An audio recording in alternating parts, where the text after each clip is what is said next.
तो चलो देखो पिछले क्लास में हम लोग एक लेक्चर हुआ था, उसमें यूनिट का बात किए थे। ठीक है, यूनिट क्या होता है, बहुत बेसिक सा है, वो सब समझ में आ गया होगा। यूनिट को डिफरेंट सिस्टम्स में कैसे डिवाइड कर रहे हैं। ठीक है, उसके बाद हम लोग डायमेंशन पढ़े थे। डायमेंशन का मतलब होता है हम लोग बेसिकली जो भी बेस या फंडामेंटल यूनिट्स है उसके टर्म में रिप्रेजेंट करते हैं, जैसे मास, टाइम, ठीक है, डिस्टेंस, करेंट। इसके टर्म में रिप्रेजेंट करते हैं किसी भी फिजिकल क्वांटिटी को या फिर उसकी यूनिट्स को रिप्रेजेंट करते हैं, उसको हम लोग डायमेंशन बोलते हैं एमएलटी के फॉर्म में। तो फिर हम लोग देखे कि डायमेंशन का एक एप्लीकेशन देखे थे कि हम लोग क्या कर सकते हैं कि किसी एक सिस्टम ऑफ यूनिट से दूसरे यूनिट ऑफ सिस्टम पे हम लोग फाइंड आउट कर सकते हैं वैल्यू। मतलब अगर हमको किसी एक सिस्टम ऑफ यूनिट का पता है तो हम लोग उस वैल्यू से किसी दूसरे सिस्टम ऑफ यूनिट को फाइंड आउट कर सकते हैं। जैसे मान लो कि हम लोग को एसआई यूनिट पता है, तो हम लोग एसआई से सीजीएस में जा सकते हैं with the help of dimension analysis या फिर प्रिंसिपल ऑफ होमोजेनिटी। फिर हम लोग को पता है एमकेएस से हम लोग एसआई सॉरी सीजीएस में जा सकते हैं। ठीक है, तो इस तरह का हम लोग सवाल देखे भी थे दो ठो। तो आज जो दूसरा एप्लीकेशन है वो हम लोग यहाँ पे देखते हैं कि दूसरा एप्लीकेशन क्या है। एक ही क्वेश्चन हम कराएंगे कि बहुत सिंपल सा ही है, तो इसमें ज़्यादा टाइम हम लोग नहीं लगाएंगे। जो मेन इंपॉर्टेंट चीज है उसको फिर हम लोग स्टार्ट करेंगे अभी, मतलब जहाँ पे लोग डिराइव करना पड़ेगा नया फॉर्मूला को। तो दूसरा जो एप्लीकेशन है एप्लीकेशन 2, ठीक है, वो है to check accuracy of the equation. To check, पहले भी फर्स्ट क्लास में इसको डिस्कस किए थे। To check the accuracy.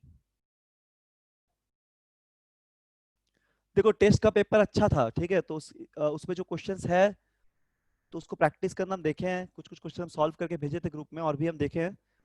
तो अभी क्लास था तो हम नहीं भेज पाए, हम शाम में फिर भेज देंगे और समझा देंगे सबको प्रीवियस क्लास में, जैसे ट्रिपल प्रोडक्ट का सवाल सब।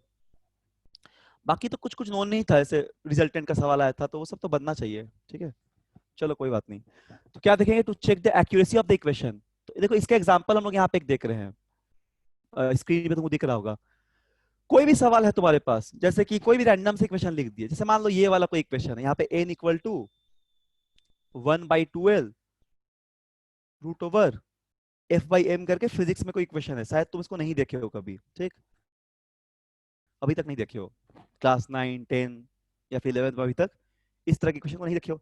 तो बहुत सारा फॉर्मूला आते रहेगा, जैसे स्टोक्स थ्योरम आएगा, इस तरह कुछ कुछ फॉर्मूला मान लो आते रहेगा। तो अब कौन सा इक्वेशन वैलिड है कि नहीं वैलिड है, तुमको हम कोई भी रैंडम से इक्वेशन दे दिए, तो उसको चेक करने के लिए तुमको क्या देखना पड़ेगा, डायमेंशन चेक करना पड़ेगा कि एलएचएस और आरएचएस का डायमेंशन इक्वल है या नहीं। तो यहाँ पे एन का मतलब क्या दिया, फ्रीक्वेंसी दिया हुआ है, यहाँ पे एन बोला गया फ्रीक्वेंसी है, एफ बोला गया स्ट्रेचिंग फोर्स है, एम बोला गया मास पर यूनिट लेंथ है, और बस, और एल बोला गया लेंथ है। तो सभी का डायमेंशन हम लोग को पता है, ठीक है, हम लोग फाइंड आउट कर सकते हैं। तो हम लोग यहाँ पे देख रहे हैं जो एलएचएस है फ्रीक्वेंसी, उसका डायमेंशन होगा टाइम इनवर्स। तो यानी कि आरएचएस का जो डायमेंशन है वो भी क्या होना चाहिए, टाइम इनवर्स ही होना चाहिए। ठीक, तो देखो फोर्स का डायमेंशन क्या लिखते हैं हम लोग, फोर्स का डायमेंशन लिखते हैं mlt-2, mlt-2 लिख देंगे, सबको पता होगा। और यहाँ पे देखो मास है, तो ये मास नहीं, एक्चुअली ये मास पर यूनिट लेंथ है, तो इसको m/l लिखेंगे। इसको क्या बोला जा रहा है, मास पर यूनिट लेंथ माना गया यहाँ पे, यह है मास पर यूनिट लेंथ। जो पहला नहीं किया क्लास, एक बार बस देख लेना, 10 मिनट लगेगा इतना पढ़ने में। ठीक है, बहुत इजी है, मास पर यूनिट लेंथ। तो यहाँ पे क्या हो जाएगा, ये m/l, तो लिख दो m/l। ठीक, मास per unit length, unit length. ठीक है, क्या बोला गया था, it is a mass per unit length m का मतलब, हाँ तो लिख दो मास पर यूनिट लेंथ मतलब ml-1। ठीक, और यहाँ पे क्या था, इधर कांस्टेंट 1 है और 1/2 तो कांस्टेंट है, खाली l का डायमेंशन l लिख दो, लेंथ का l। तो इसको सॉल्व करो, देखो क्या आता है। तो मास मास कट गया, ठीक है, यहाँ पे, यहाँ क्या बचा, अ, यहाँ पे l-1 बचा, मतलब ऊपर जाएगा तो l2 हो जाएगा रूट के अंदर, तो यहाँ l2 रहेगा, और t-2 को नीचे लिख दिया इससे t2, और यहाँ पे 1/l है, तो रूट के बाहर निकलेगा तो l कट जाएगा। ठीक, तो यहाँ पे l कट जाएगा तो बचेगा क्या, बच जाएगा वही तुम्हारा t-1। तो यहाँ पे क्या हो जाएगा, t-1 हो जाएगा, यानी कि डायमेंशन वाइज सही है, यानी कि डायमेंशन वाइज सही है यहाँ पे। ठीक है, डायमेंशन वाइज सही। इसका मतलब बोल सकते हैं क्या कि LHS should be equal to RHS, यानी कि गिवन इक्वेशन इज एक्यूरेट। तो ऐसा कोई भी रैंडम से इक्वेशन तुम चेक कर सकते हो, अगर तुम्हें डायमेंशन पता है कि चेक कर सकते हो कि गिवन इक्वेशन एक्यूरेट और नॉट, जैसे टाइम पीरियड या कोई भी इक्वेशंस। ठीक है, तो इसका एक एग्जांपल बताएं, सब बहुत सिंपल है ये। इसके बाद जो सबसे इंपॉर्टेंट टर्म है डायमेंशन में, वो है नया फॉर्मूला को डिराइव करना, या नया कोई रिलेशन को फाइंड आउट करना with the help of dimensional analysis. ठीक, तो उसका बहुत सारा एग्जांपल्स हम लोग यहाँ पे करेंगे, और इसी से सवाल आया हुआ है प्रीवियस एग्जाम सब में। इसी टॉपिक पे सवाल आता है, या तो फिर एरर से आता है। तो मैक्सिमम क्वेश्चन जो तुमको दिखेगा यहाँ पे वो इसी चीज पे आता है। क्या बोलेंगे, इसको यूज कर सकते, एप्लीकेशन 3 में लिखो, इसको यूज कर सकते हैं हम लोग as a research tool, as a research tool,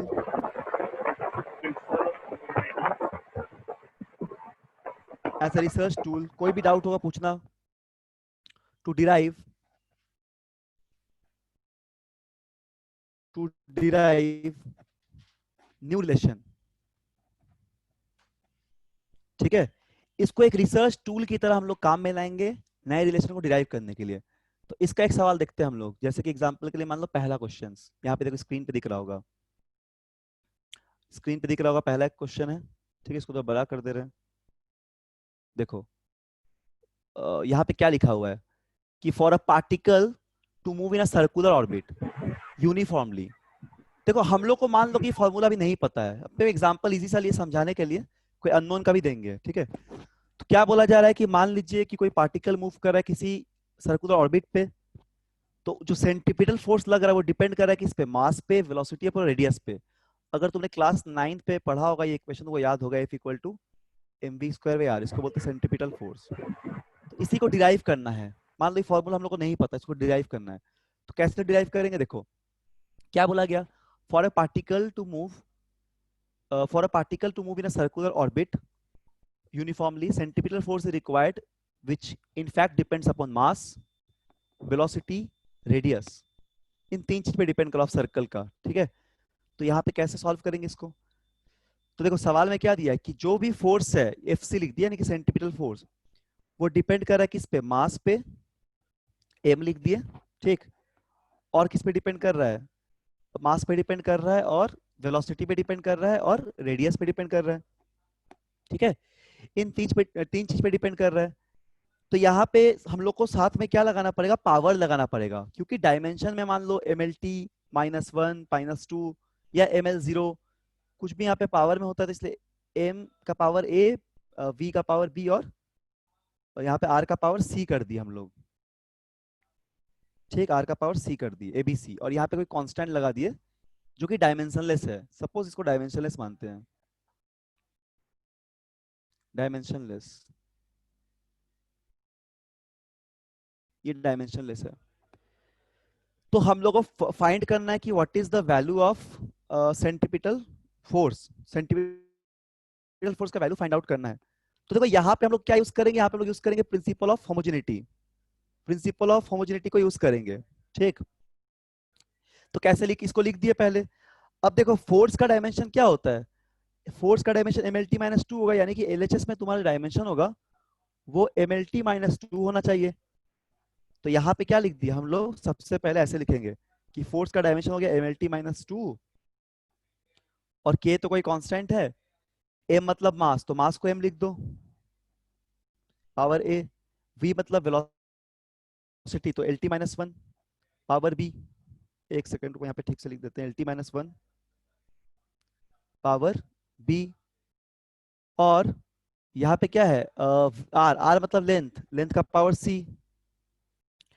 ठीक है, तो अब हम लोग कंपेयर करना है किसको, एम के पावर्स को, मतलब LHS और RHS में जो M, L और T का जो पावर है उसको कंपेयर करना है। तो यहाँ पे क्या क्या हो गया, M का पावर A हो गया, L का पावर हो गया कितना B, और यहाँ पे C था तो B प्लस सी, यहाँ पे C था ना तो B प्लस सी, और T टू द पावर कितना हो गया, T to the power -B, यही हो गया। और इधर क्या हो गया, M L T -2। तो यहाँ पे क्या दिख रहा है, A इक्वल टू 1 मिल रहा है अगर कंपेयर करेंगे, और बी प्लस सी कितना मिलता है, बी प्लस सी भी 1 मिल रहा है, और यहाँ पे b इक्वल टू 2 मिल रहा है, minus B equal to minus 2 यानी कि b इक्वल टू 2। तो यहाँ पे तब c का वैल्यू भी मिल गया, देखो यहाँ से सॉल्व करके b का वैल्यू पुट करके b इक्वल 2 मिल रहा है, ठीक है। तो यहाँ पे c हम लोग क्या मिल गया, c हम लोग को मिल गया -2, 1 -1 सॉरी -1 मिल गया ना, c इक्वल टू यहाँ -1 मिल गया, ठीक। c इक्वल टू हम लोग क्या मिल गया, -1, b का वैल्यू पुट कर दिए, तो यहाँ पे हम लोग को b मिल गया, a मिल गया, c मिल गया। अब क्या करेंगे हम लोग, जो यहाँ पे कंसीडर किए थे वैल्यूज को उसमें पुट कर देंगे, देखो यहाँ पे वैल्यू मिल जाएगा हम लोग को। तो क्या कंसीडर किए थे, एफ सी इक्वल टू क्या हो जाएगा तब, के तो छोड़ दो, डायमेंशनलेस कांस्टेंट था, तो m का पावर कितना हो गया, a मतलब 1, तो 1 मतलब कुछ मत लिखो, v का पावर भी हो गया तुम्हारा 2, और r -1, तो -1 नीचे ऐसे लिख दिए। तो देखो ये प्रूफ हो गया कि M B square by R होता है। तो कोई भी अननोन हम लोग फॉर्मूला को फाइंड आउट कर सकते हैं with the help of dimension. तो तुमको कोई भी नया नया फॉर्मूला दे देगा जो कि फिजिक्स में वैलिड है, और तुमको दे देगा कि ये वाला एक जो क्वांटिटी है ये किसी चीज पे डिपेंड कर रहा है, तो डिपेंडेंसी को देखते हुए तुमको सॉल्व करना है। चलो अब तुम लोग को हम एक क्वेश्चन बना देते हैं यहाँ पे, और हम 1 मिनट का टाइम देते हैं, यदि बन जाएगा तो तुम माइक ऑन करके आंसर देना। चलो हम देते हैं यहाँ पे, ठीक है, ये वाला एग्जाम्पल, ये क्वेश्चन देते हैं पहले, उसके हम थोड़ा सा दूसरा क्वेश्चन देंगे। ये सब हम आज क्वेश्चंस कुछ लाए जो कि आईआईटी एडवांस में पूछा गया है, तो इसको कराएंगे अभी। यहाँ पे देखो, हाँ बोलो, यहाँ कुछ क्वेश्चंस ऑब्जेक्टिव किस तरह बनता है ना, ये सब अभी आज हम लोग डिस्कस करेंगे डायमेंशन में। जैसे मैट्रिक्स मैच 2 आया हुआ था एडवांस 13 में, और एक बार 7 में, आईआईटी एडवांस 7 में, तो ये दोनों डायमेंशन से दिया हुआ सवाल है। तो देखेंगे रिसेंटली भी किस तरह क्वेश्चन देता है, ठीक है, तो उसके पहले इसको सॉल्व कर लो। देखो इसी टॉपिक पे तुम्हारा जनरली क्वेश्चन देगा डायमेंशन से, नहीं तो फिर एरर से।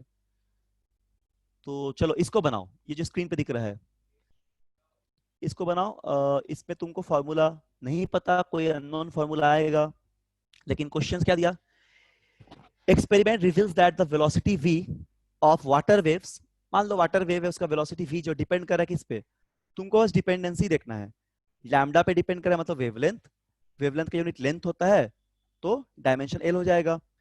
डेंसिटी ऑफ वाटर मतलब रो पे डिपेंड कर रहा है, रो मतलब मास पर वेलोसिटी, डेंसिटी का मतलब क्या होता है मास बाई वेलोसिटी, तो उसका भी डायमेंशन पता है। और डिपेंड कर रहा है एक्सेलरेशन टू ग्रेविटी यानी कि जी पे, जी मतलब acceleration to gravity unit metre पर सेकंड यानी कि LT-1। तो तुम बताओ क्या पॉसिबल रिलेशन होगा लैम्डा जी और रो पे। चलो हम 1 मिनट का समय देते हैं इस क्वेश्चन के लिए, जिनका बन जाएगा फॉर्मूला बता सकते हो ऑन करके, ठीक है, माइक ऑन करके फॉर्मूला बता सकते हो।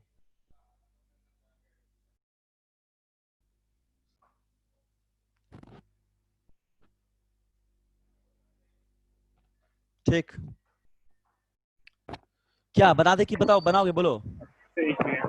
अच्छा बनाओ, सभी लोग सुन रहे हैं ना, जिनका पहला क्लास हो डरिए मत, बहुत बेसिक क्लास है जैसे यूनिट डायमेंशन का। बन गया, बन जाएगा। हाँ बन जाएगा, ठीक है, बनाओ बनाओ, हम टाइम दे रहे हैं।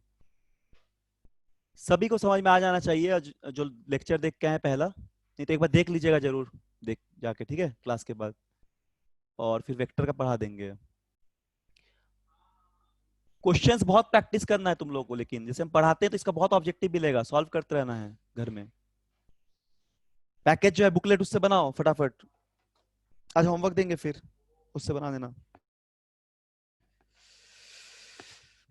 ठीक है चलो देखते हैं कौन बनाएगा। बहुत कम टाइम है, 1 मिनट है अभी, ठीक है, 1 मिनट में बनाना है, इसके कोई टाइम नहीं मिलेगा ज्यादा,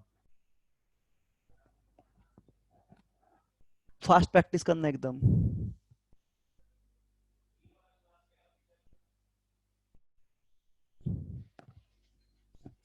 क्या बोलो रवि, करना है रवि, उसके बाद रौनक है, सर हेलो। रौनक यस सर, बना कि नहीं बोलो। थोड़ा सा है और सर मेरा आंसर आया है, हाँ बोलो बोलो, कौन सा आंसर आया, क्या आंसर आया। v equal to k into under under root lambda into G. Very good, बिल्कुल सही आंसर है। चलिए अब इसको बना देते हैं, ठीक। सही आंसर है। तो इन्होंने बनाया है बहुत सिंपल सा है। क्या करना है हम लोग को कि यहाँ पे दिखाया गया कि v जो होगा वो डिपेंड कर रहा है लैम्डा पे। v डिपेंड कर रहा है किस पे, लैम्डा पे। लैम्डा का पावर a कर दो और किस पे, रो पे। रो का पावर b कर दो और किस पे, g पे। g का पावर c कर दो। तो v इक्वल हो जाएगा क्या, k lambda a rho b और g to the power c। के कोई डायमेंशनलेस कांस्टेंट हो गया। के लिख भी सकते हो नहीं भी लिख सकते हो, तुम्हारा मन है। फिर से बस होमोजेनिटी लगा दो। तो इधर क्या बोला है, वेलोसिटी है तो लिख दो m0 l t माइनस 1। ठीक है, ये लिख दो इधर। और इधर क्या लिखोगे, लैम्डा का l होता है तो l का पावर a लिख दो। रो का मतलब कितना हो गया, m l माइनस 3 हो गया और t 0 हो गया। इसका पावर b कर दो। और c मतलब कितना हो गया, c दिया ग्रेविटी तो m0 एल टी माइनस कितना 2। m0 नहीं भी लिख सकते बार बार, m0 ठीक, डायरेक्ट लिख देना। तो बस सॉल्व कर दो तो क्या होगा, l का पावर देखो, m का पावर तो सिर्फ b हो जाएगा तो m का पावर ओनली b बचेगा। l का पावर a माइनस 3 भी हो जाएगा प्लस c भी हो जाएगा। और t का पावर कितना होगा, माइनस 2c ना, माइनस 2c हो जाएगा। बस कंपेयर कर दो। तो यहाँ पे रुक जाओ, क्वेश्चन को नीचे करते हैं, स्क्रीन पे देखो सब लोग।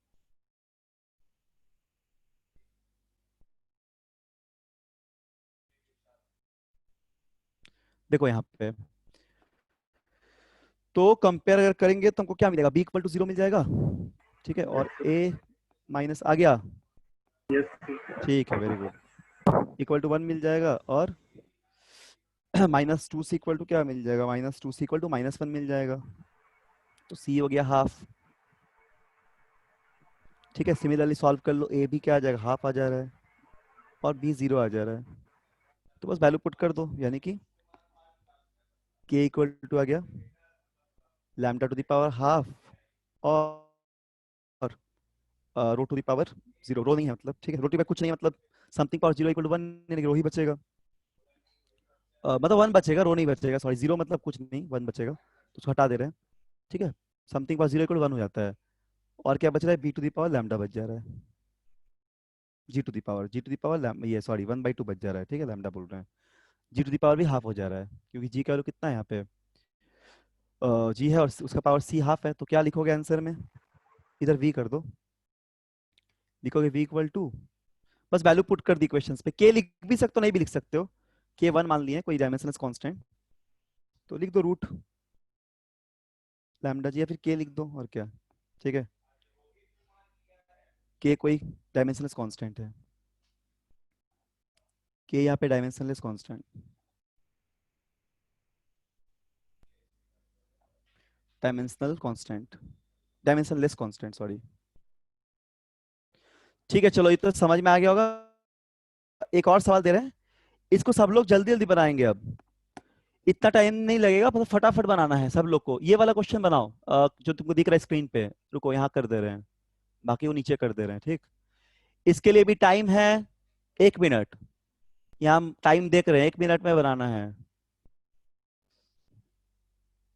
ठीक है, 1 मिनट टाइम है, चलो स्टार्ट करते करते इसको। ये वाला क्वेश्चन सॉल्व करो। If a velocity of light c, gravitational constant g, Planck constant h are chosen as a fundamental unit, find the dimension of mass in the new system। मतलब तुमको इस बार स्पीड ऑफ लाइट को, gravitational constant को और Planck constant को fundamental unit दे दिया है। Planck constant निकालने जानते हो, पिछले क्लास में निकाले थे। अगर नहीं जानते तो E equal to H nu कर लेना, वहां से मिल जाएगा। ठीक है, अच्छा, प्लैंक कांस्टेंट जानते हो, वेलोसिटी ऑफ लाइट का जानते हो और कैपिटल जी का जानते हो। तो तुमको इनको फंडामेंटल यूनिट लिया गया है, तो मास क्या होगा नए सिस्टम में, ये बताओ। नए सिस्टम में मास की यूनिट क्या आएगा, ये तुमको बताना है। ठीक, क्वेश्चन समझ में आ गया सभी को,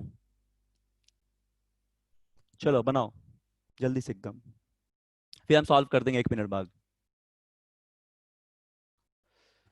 बस कोई एक आंसर बता देना जिनका आ जाएगा तुरंत। If the velocity of light, gravitational constant and Planck constant are chosen as a fundamental units, then find the dimension of mass in new system. Sir Planck constant का बता दीजिए सिर्फ डायमेंशन। प्लैंक कांस्टेंट का जैसे देखो ऐसे याद रखना, एक अगर भूल भी जाते हैं तो E equal to H nu होता है, ठीक है। तो nu equal to E, H equal to हो जाएगा E बाई न्यू। न्यू मतलब फ्रीक्वेंसी, मतलब एनर्जी। निकाल दो यहाँ से, याद करना जरूरी नहीं, मतलब नहीं याद रहेगा तो जस्ट ऐसे फाइंड आउट कर सकते हैं।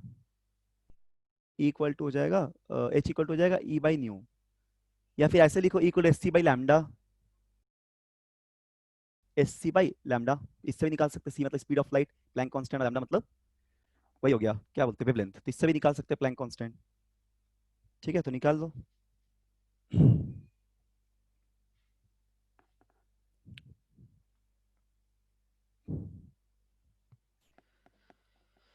प्लैंक कांस्टेंट एच का क्या होगा, M M M M L two T minus one आएगा प्लैंक कांस्टेंट कैसे करोगे तो, ठीक। एम एल टू और टी माइनस वन आता है, हाँ टी माइनस वन आएगा प्लैंक कांस्टेंट का। Sir root C into H by root G. Root C हाँ into root H by root G. By root G, very good, ठीक, सही बनाया है, ठीक है। प्लैंक कांस्टेंट का होगा M L two T minus one. अगर डाउट होता है तो ऐसे कर लो सॉल्व। देखो एनर्जी का क्या होगा, जूल होता है, तो जूल मतलब फोर्स इनटू डिस्प्लेसमेंट, तो वर्क का M L T minus two और इनटू एल, तो M L two T minus two और फ्रीक्वेंसी का टी माइनस वन। तो यहाँ सॉल्व कर दो, तो यहाँ सॉल्व करने से क्या आ जाएगा, M L two T minus one, यही प्लैंक कांस्टेंट का होगा। तो इनको नहीं पता है कोई अननोन टर्म का डायमेंशन, तुरंत निकाल सकते विद इन 1 सेकेंड, कोई भी बेसिक फॉर्मूला अगर पता होगा तो। और बहुत सारा टर्म देख के घबराना नहीं है, क्योंकि डायमेंशन शुरू में पढ़ा रहे हैं, बट फिजिक्स में सब फॉर्मूला पढ़ना है अभी। जैसे फैराड कभी आएगा कैपेसिटर का, कभी इंडक्टेंस आ जाएगा, तो सब डरना नहीं, इसलिए डायमेंशन सीखना है, बेसिक फॉर्मूला याद रखना, डायमेंशन को सीखना है। क्योंकि जैसे जैसे चैप्टर आगे बढ़ेगा ना, तो सभी टर्म को तुम सुनोगे, तो डायमेंशन किसी भी चीज का निकालने दे सकता है। जैसे अभी एग्जाम्पल में हम लोग देखेंगे क्वेश्चन जो देंगे बोर्ड में, ठीक। तो चलो एक जन का आंसर आया, बाकी लोग भी देखो। तो कैसे सॉल्व करोगे, क्या बोला गया, मास जो है ना उसको, उसका न्यू सिस्टम में मास को निकालना है, वो डिपेंड किस पे कर रहा है, वेलोसिटी पे।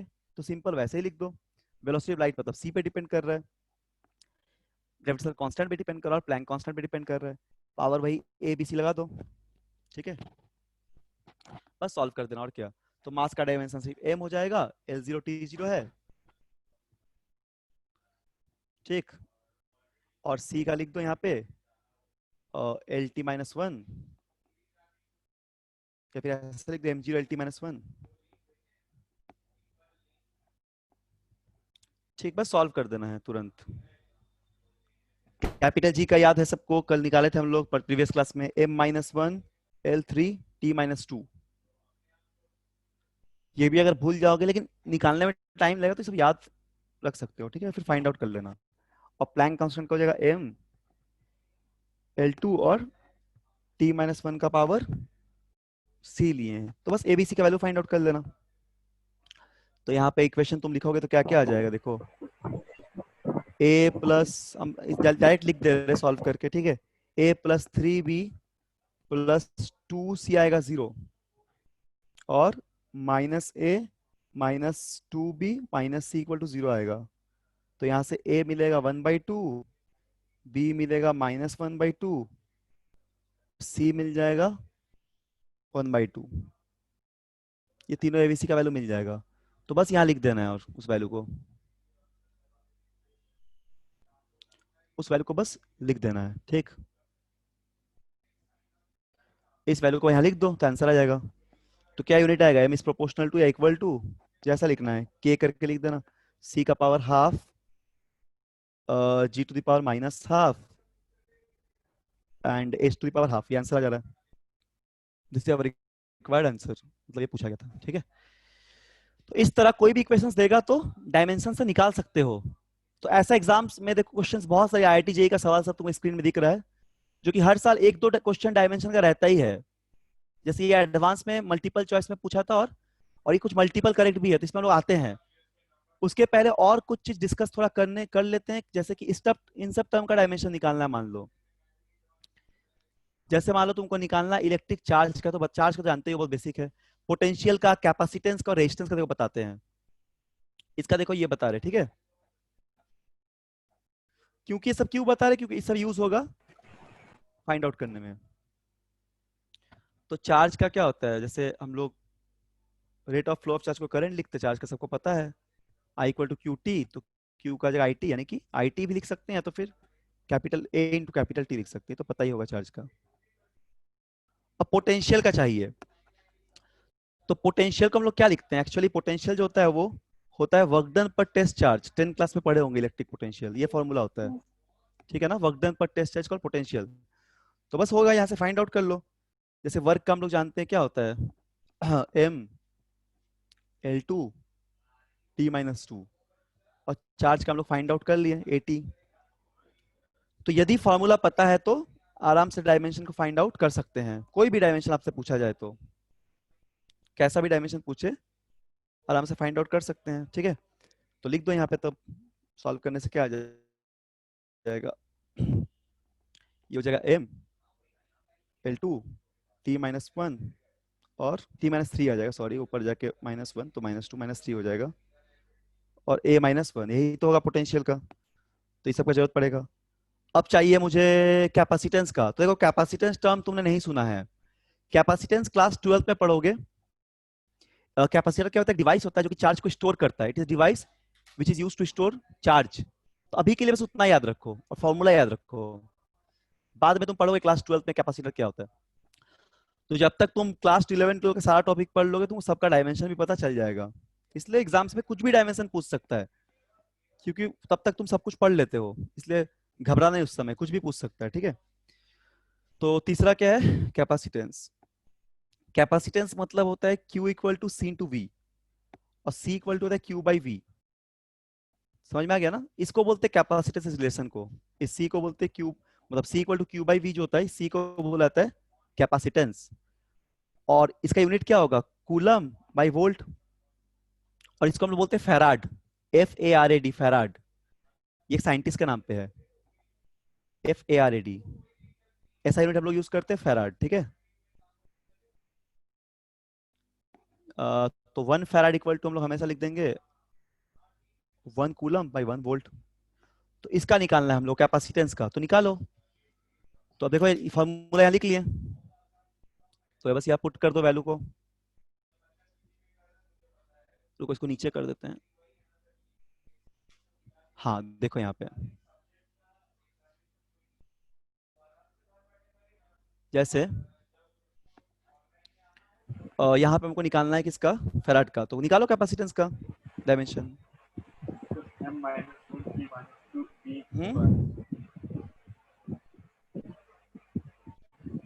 ठीक है, आवाज नहीं आ रहा है, आवाज आया ना, तुम्हारा आवाज नहीं आ रहा है शायद, मतलब बहुत अजीब टाइप का आ रहा है, थोड़ा नेटवर्क प्रॉब्लम हो सकता है।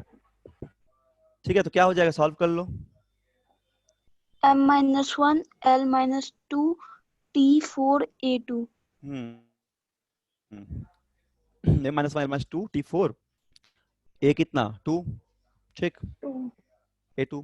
तो इससे formula of dimension of capacitance. तो ये सब नाम मतलब सुना होना चाहिए कि अब ऐसे कुछ भी क्वेश्चंस में इसका यूज हो सकता है। फिर एक चौथा रेजिस्टेंस का, रेजिस्टेंस का निकालो तुम लोग, ओम्स लॉ जानते हो सब लोग, V equal to IR, class 10 में पढ़े हो, चलो निकालो रेजिस्टेंस का। रुको इसको नीचे, चलो यहाँ निकालो रेजिस्टेंस का जल्दी, चलो बताओ सब लोग, बताओ रेजिस्टेंस का क्या होगा। V इक्वल टू IR होता है ना, R इक्वल टू V कर दो। ml2 हाँ, t बोलो, minus 2 a minus 2। ml2 t minus 3 आएगा ना। देखो पोटेंशियल का क्या था, yes है 3 हाँ minus हाँ t ठीक, minus 3। हाँ ठीक, पोटेंशियल का था ml2 t minus 3, और a माइनस कितना आया था, 1 आया था ना, हाँ a minus 1 आया था। और I का कर दो, I का करंट का तो निकाल चुके थे हम लोग, करंट क्या होता है, करंट का ये लिख दो डायरेक्ट, सॉल्व कर लो। ml2 t minus 3 a minus 2, this is resistance का डायमेंशन, ठीक। तो ये सब बात क्लियर हो गया होगा। इसके बाद जैसे कि क्या क्वेश्चन पूछा था हम लोग देखते हैं, चलो देखो स्क्रीन पे जो दिख रहा है ना, MCQ सिंगल करेक्ट का है। तो रिसेंटली भी पूछता है, रिसेंट वाला क्वेश्चन भी हम लाए हैं, ये कुछ पहले पूछा था, मतलब 2000 से लेके 11 12 15, मतलब हमेशा पूछता है। अभी रिसेंटली भी वाला भी क्वेश्चन है, वो भी हम दिखाएंगे, ठीक है। देखो ये सब आईआईटी के पेपर में पूछा गया है, एडवांस में, मेंस में नहीं, एडवांस में, सिंगल करेक्ट में। तो देखो किस तरह देता है यहाँ पे क्वेश्चंस। जैसे पहला सवाल क्या है, स्क्रीन पे दिख रहा है ना, एमसीक्यू 1 करेक्ट। एक सेकंड रुको, इसको नीचे कर देते हैं। हाँ रुको, कंफ्यूजन हो जाएगा नहीं तो। देखो तो यहाँ पे दिया है द डायमेंशन ऑफ, देखो यहाँ पे दिया है the dimension of half. Question 1 हम लोग सॉल्व कर रहे हैं, ठीक है, ये वाला क्वेश्चन। अब देखो तुम एप्सिलॉन नॉट तुमको सिखाए थे पहला ही क्लास में, और ई मतलब होता है इलेक्ट्रिक फील्ड। इलेक्ट्रिक फील्ड को तुम कैसे डिफाइन करोगे? इलेक्ट्रिक फील्ड को डिफाइन करते हैं, ये भी शायद क्लास 10th में तुमने पढ़ा होगा, फोर्स पर चार्ज। इलेक्ट्रिक फोर्स बाय हाँ, फोर्स बाय चार्ज को बोलते हैं इलेक्ट्रिक फील्ड। तो इतना भी नहीं करना पड़ेगा, इतना भी करोगे तो हो जाएगा, बट लॉन्ग पड़ेगा, इतना भी नहीं करना है, क्योंकि अभी तो तुम इलेक्ट्रोस्टैटिक नहीं पढ़े हो। अगर तुमको जानकारी रहता है इलेक्ट्रोस्टैटिक का, तो तुम इसको 1 सेकंड में बना दोगे। इसीलिए डायमेंशन लास्ट में हम लोग को ऑब्जेक्टिव क्वेश्चन सॉल्व करना चाहिए, और एक बार सारे टॉपिक को पढ़ने के बाद, कि बहुत सारा ऐसा टर्म आएगा जिसके बाद तुम नहीं जानते, इसीलिए बोल रहे हैं, ठीक सर है। आवाज कम आ रहा है। अच्छा, आवाज कम आ रहा है, रुको 1 सेकंड, अभी आ रहा है क्या? ठीक है सर, ठीक है। ठीक है ना, ओके, बोल देना कम आएगा तो बोल ये रहे थे कि देखो ये सब जो टर्म आएगा, तो इसका तुम यूजेस बहुत ज्यादा कर लोगे 11th 12th पे, तो उस समय सब तुमको बहुत बेसिक लगेगा। अभी नया नया पढ़ रहे हो, इसलिए हो सकता है तुमको अननोन टाइप का लग रहा होगा। जैसे तुम पढ़ोगे इलेक्ट्रोस्टैटिक, उस पे epsilon not, E, mu naught पढ़ोगे, परमिएबिलिटी, तो उसके बाद तुम क्या बोलते हैं, जब थर्मोडाइनमिक्स पढ़ लोगे तो बहुत सारा टर्म देख लोगे, तो उस समय तुमको ये दिक्कत नहीं होगा। बट अभी जैसे इस क्वेश्चन को सॉल्व करना है, तो क्या तुम एप्सिलॉन नॉट का जानते हो? बोलो। तो इसको तुम बनाओ तो खुद से। देखो एप्सिलॉन नॉट का हम सिखाए थे, इसका हम सिखाए थे पिछले क्लास में, और हम ई का बता देते, ई का फॉर्मूला बता दिए। ई का डायमेंशन तब क्या हो जाएगा, m l t - 2 हो जाएगा, ठीक। और q का 80 होता है, तो हमको ई का भी डायमेंशन मिल गया। क्लियर है ना? हाँ बोलो, कौन सा ऑप्शन, ऑप्शन बताओ। हाँ बोलो, ऑप्शन बोलो। पर आवाज बिल्कुल नहीं आ रहा है। ऑप्शन नंबर कौन सा? हेलो, बाकी लोग को आ रहा है आवाज? हाँ सर। बोलो, बाकी लोग बोलो, ऑप्शन कौन सा, उसका आवाज नहीं क्लियर आ रहा है। सर ऑप्शन सी होगा। वेरी गुड, ऑप्शन सी होगा, ठीक। शायद यही बोल रहा होगा, ये भी वही बोल रहा होगा, ठीक है, ऑप्शन सी होगा। तो ऑप्शन सी यहाँ पे होगा, क्योंकि हम लोग यहाँ पे ई का निकाल दिया, एप्सिलॉन नॉट का जानते थे। एप्सिलॉन नॉट का कितना होता है, कौन बताएगा? किसको याद है एप्सिलॉन नॉट का? बोलो बोलो फटाफट, किसको याद है एप्सिलॉन नॉट का?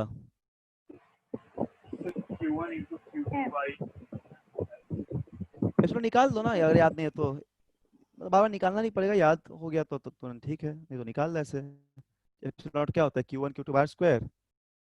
तो यहाँ पे एप्सिलॉन नॉट क्या हो जाएगा तुम्हारा, 80 का मतलब 80 a2 80 a2 t2 चार्ज की जगह, और फोर्स नीचे गया तो mlt - 2, और r क्या लेंथ है, तो बस निकालो यहाँ से। तो क्या हो जाता है, m - 1 l - 3, ठीक।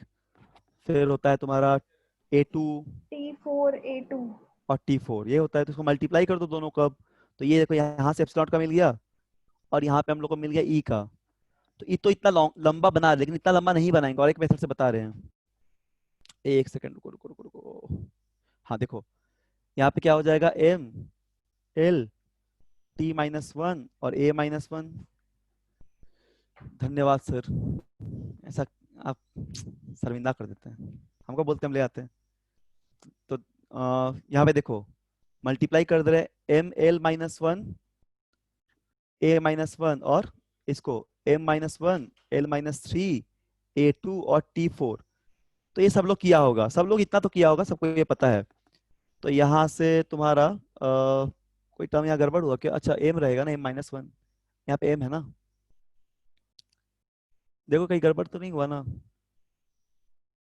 f mlt - 2, तो उसका कितना बचा, m l t - 1 m - 1, हाँ ये तो ठीक है।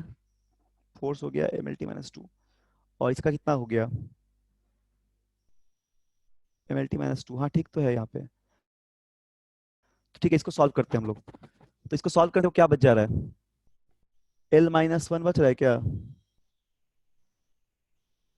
ml-t-1 और a-1, और इधर क्या रहता है m l-3, मतलब l-2 बचा।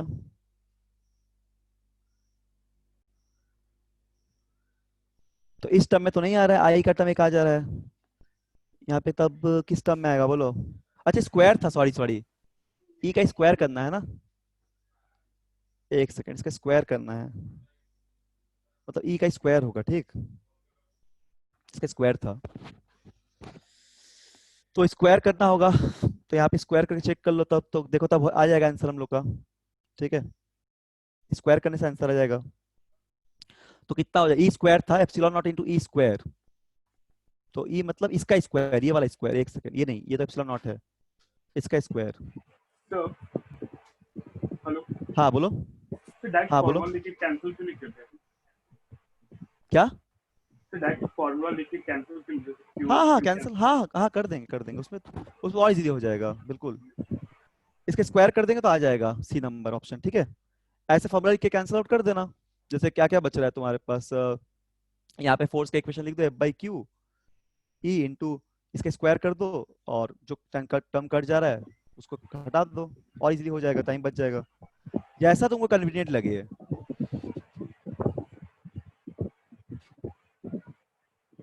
प्लॉट के फॉर्मूला में क्या क्या आता है, जैसे एप्सिलॉन आता है, फोर्स आता है, क्या लिखे थे उसको हम लोग, फोर्स नीचे Q1 ऊपर आता है क्यू स्क्वायर, तो बस इसको भी काट, हाँ Q1 into Q2 Q square है ना, एक क्यू यहाँ से चला जाएगा, डायमेंशन एक क्यू का, और एक फोर्स के यहाँ पे चला जाएगा, तो आसानी से हो गया क्या, एम फोर्स का मतलब mlt-2, इससे बहुत आसानी से हो गया।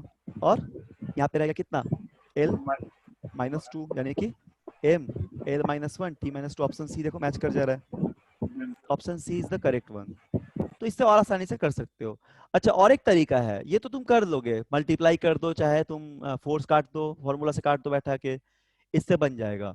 इसके अलावा तुमको ये देखो, ये जो टर्म है ना, ये तुम पढ़ोगे, अभी हम इसके बारे में ज्यादा डिटेल्स नहीं बता रहे, तुम इलेक्ट्रोस्टैटिक चैप्टर में पढ़ोगे।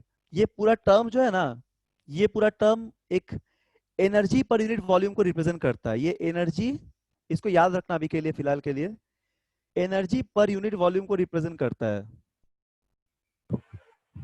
ठीक है, ये एनर्जी पर यूनिट वॉल्यूम को रिप्रेजेंट करता है। तो डायरेक्ट इसका पता है क्या डायमेंशन होगा, एनर्जी पर वॉल्यूम। तो इस पूरे का डायमेंशन, हाँ यस, T-2 by L। हाँ हाँ बिल्कुल बिल्कुल, इस पूरे का डायमेंशन हो जाएगा एनर्जी बाय वॉल्यूम। तो अभी ऐसे फॉर्मूला आते रहेगा, तो ये सब बस हम लोग डिराइव करेंगे, जब पढ़ेंगे तो एक एक चीज दिमाग में बैठ जाता है। तो इसलिए बोल रहे, जो भी पैकेज में जितना सवाल है डायमेंशन का, फटाफट बनाओ, सब बनेगा, थोड़ा सा बस दिमाग लगाना, थोड़ा सा बस कैलकुलेशन वगैरह में ध्यान देना, सारा बन जाएगा। कॉन्सेप्ट तो यही सब है। अच्छा चलो, इसके बाद तुम क्या ये वाला बना सकते हो, नंबर 2 बना के बताओ तो, चलो हम 1 मिनट का टाइम इसमें दे रहे हैं। तो ये हम लोग का बन गया है ना, अब 2 नंबर बनाओ, पहला बन गया, दूसरा दे रहे हैं। दूसरा क्या बोला है देखो, कैपेसिटेंस का टर्म तुमको बता दिया क्या होता है, तो दूसरा टर्म में क्या दिया है कि, इसका यहाँ लिखते हैं, हाँ क्वेश्चन दिख रहा होगा, यहाँ लिखते हैं नीचे, देखो स्क्रीन पे सब लोग ध्यान से। दूसरा number, a quantity x is given bye, रुको इसको हटाते हैं पहले, नहीं तो फिर इसके ऊपर लिख लेंगे। चलो देखो क्या दिया है, द क्वांटिटी, ऊपर, the quantity x is given by epsilon naught l, delta v by delta t, where epsilon naught तुम जानते हो क्या होता है, परमिटिविटी, l लेंथ है, डेल्टा v पोटेंशियल डिफरेंस, और डेल्टा t टाइम है। तो बताओ x का डायमेंशन क्या होगा, जल्दी बताओ फटाफट। What is the formula of your, अब तुम इसके लिए क्या यूज कर सकते हो, तुम इसके लिए, सर हाँ करंट आ रहा है डी नंबर। करंट ऑप्शन गलत है, करंट आ रहा है, यस सर। अच्छा रुको चेक करना। तो करंट, अच्छा करंट ही आ रहा है क्या? बनाना, हमको बनाना पड़ेगा, हमको याद नहीं है। सर आई तो कोई आ प्रॉब्लम रहा नहीं। है, आई तो कर। अच्छा करंट ही आ रहा है। Yes sir. करंट आ रहा है सभी का क्या? हाँ तो यस सर। करंट होगा तब। यस सर अच्छा अच्छा आई। ठीक है, हम इसका यस सर। ओके ओके, हाँ सही बनाया सही बनाया। एक सेकंड को तो एल का टर्म कट जाए। हाँ ठीक ठीक ठीक ठीक, करंट ही आएगा, करंट ही आएगा। वेरी गुड, सबका बन गया होगा, बहुत सिंपल था ये भी। ये करंट ही आएगा, very good, it is right answer. तो बस यहाँ पे बना लो। तो देखो क्या टर्म दिया हुआ है, जैसे यहाँ पे टर्म क्या दिया, एप्सिलॉन नॉट। फॉर्मूला बैठा के काट सकते हो, फटाफट बन जाएगा। सारे का डायमेंशन बैठा के फॉर्मूला बैठा के काट दो, सारा वैल्यू को जो जो यहाँ पे कट जाएगा सॉल्व कर दो। और नहीं तो फिर एक टर्म यह याद रखना कि epsilon not into L capacitance होता है। तो ये सब टर्म जो तुमको बता रहे हैं ना, ये तुम बिना बताने से बना ले रहे हो, लेकिन बता दे रहे हैं ताकि बाद में यूज होगा ही। ये टर्म कहीं ना कहीं से ये भी कैपेसिटेंस ही देता है, ठीक है, ये वाला टर्म। तो इसलिए डायरेक्ट ये हो जाएगा तुम्हारा capacitance into delta we by delta T, ये हो जाएगा। तो यहाँ से क्या हो जाएगा, ये delta we by delta T क्या हो जाता है, यहाँ पे क्या बोलते हैं, क्यू हो जाएगा ना, sorry C into delta V Q हो जाएगा। कैपेसिटी अभी पता है फॉर्मूला ये वाला, देखो यहाँ कैपेसिटेंस का ऊपर C equal to Q V, तो Q equal to C into V, तो सी इंटू वी यहाँ पे डायरेक्ट क्यू आ गया। तो ये सब तुरंत सॉल्व हो जाता है, ये टर्म क्यू आ जाएगा। लेकिन कि तुमको नहीं पता तब भी तुम डायमेंशन से निकाल ही ले रहे हो, ठीक है, कोई भी अननोन सा तुमको देंगे तो यहाँ से तुमको क्या मिल जाएगा, आई मिल जाएगा। तो दिस इज योर आंसर। और नहीं तो तुम जैसे बनाते हो नॉर्मली वैसे भी बना सकते हो। एप्सिलॉन नॉट में क्या होता है वही बता दो, जैसे अभी यहाँ बताते थे कि एप्सिलॉन नॉट में हो जाएगा फोर्स, ठीक। तो इसका डायमेंशन ये हो जाएगा फार स्क्वायर करके लिख दो। इसमें हो जाएगा फिर F R square by Q one into Q two, मतलब क्यू स्क्वायर। एल का मतलब क्या, लेंथ का डायमेंशन। डेल्टा वी मतलब पोटेंशियल का तुमने निकाला था यहाँ पे, पोटेंशियल का तुमने निकाला था यहाँ पे, देखो देखो M L two T minus three A minus one, तो लिख दो, ठीक है, पोटेंशियल का M L two T minus कितना। तो इसको बस याद नहीं रखना, सॉल्व तुरंत कर सकते हो। ये होता है तुम्हारा पोटेंशियल का कितना निकाल लेते हैं, M L two T minus three A minus one, M L two T minus three A minus one. तो ये पोटेंशियल का हो गया, ठीक। और डेल्टा टी मतलब टाइम ही हो गया। तो इसका डायमेंशन सबका पुट कर दो, M L T minus two, तो देखो वो भी करंट ही आएगा, 80 बच गया, ठीक। तो जैसे मैंने तुमको सॉल्व करने का तुम कर सकते हो, कोई तुम दिक्कत नहीं है। ये लेंदी पड़ रहा है, उसमें हम लोग टेक्निक जब फॉर्मूला पता होगा तो हम लोग 1 सेकेंड लग रहा है सॉल्व करने में। टी तो ये सब कट जाएगा, जो टर्म देखो कट जा रहा है, बहुत सारा टर्म यहाँ पे L3 L3 भी कट गया, ठीक है। मास का टर्म कट जा रहा है, और क्या कट जाएगा, देखो कहीं पे अगर चेक कर लेना एक बार, a minus one A, current कहीं बचेगा, ठीक है, कहीं पे शायद यहाँ पे एक माइनस वन का टर्म कहीं छूट रहा है। ओ क्यू स्क्वायर, तो ए स्क्वायर हो जाएगा ना, और टी का स्क्वायर हो जाएगा। तो एक टी तो कट गया, तो टी स्क्वायर, इधर का एक टी माइनस थ्री साथ, ये टी माइनस टू, ये पूरा कट जाएगा। तो यहाँ पे भी एक करंट का टर्म बचेगा, इसको प्रॉपरली सॉल्व कर लोगे तो इसमें भी तुमको एक करंट का ही खाली टर्म मिलेगा, ठीक है। या फिर तुम ऐसे कर सकते हो सारा वैल्यू को पुट करके। तो ये एक टेक्निक है डायमेंशन को सॉल्व करने का, ठीक है। इतना लंबा भी नहीं करना है, तुरंत हो जाएगा अगर फॉर्मूला पता है तो। चलो अब आगे आते हैं, बोलो सभी को क्लियर है ना यहाँ तक? Yes sir. Yes sir. ठीक है, चलो अब आगे देखते हैं।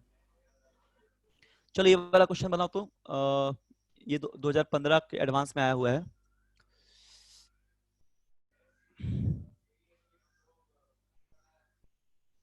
ये वाला क्वेश्चन,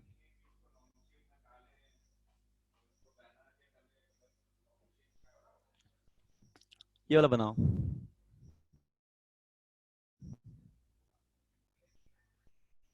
ठीक है।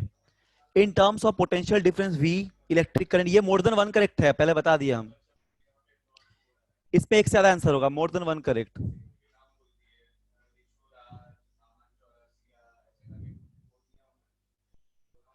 ठीक है, तो इसको ट्राई करो, फिर हम बना देंगे। देखो यहाँ पे टर्म तुमको पता है, अच्छा म्यू नॉट क्या है तुमको नहीं पता होगा ना। म्यू नॉट होता है परमिएबिलिटी, परमिएबिलिटी बोलते हैं इसको। लोग एक चीज सिखा दे रहे हैं, जैसे एप्सिलॉन नॉट को देखो क्या बोलते हैं, परमिटिविटी बोलते हैं free space.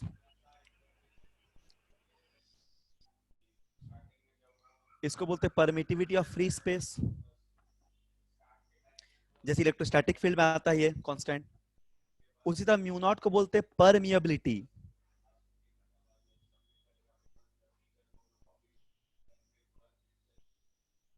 Permeability of free space बोला जाता है, या वैक्यूम।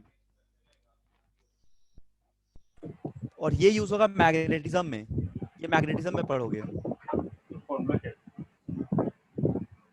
ठीक, अब देखो यहाँ पे तुमको और एक बात हम बताते हैं क्या होता है।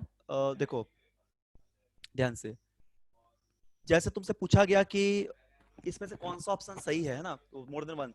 देखो ये याद रखना है एक फॉर्मूला, ये स्पीड ऑफ लाइट जो होता है ना, ये आइंस्टीन का थ्योरी ऑफ रिलेटिविटी से आता है। इसको लोग ऐसे लिख सकते हैं, यहीं से शुरू होता है तुम्हारा लाइट, इलेक्ट्रोमैग्नेटिज्म के बाद लाइट शुरू होता है।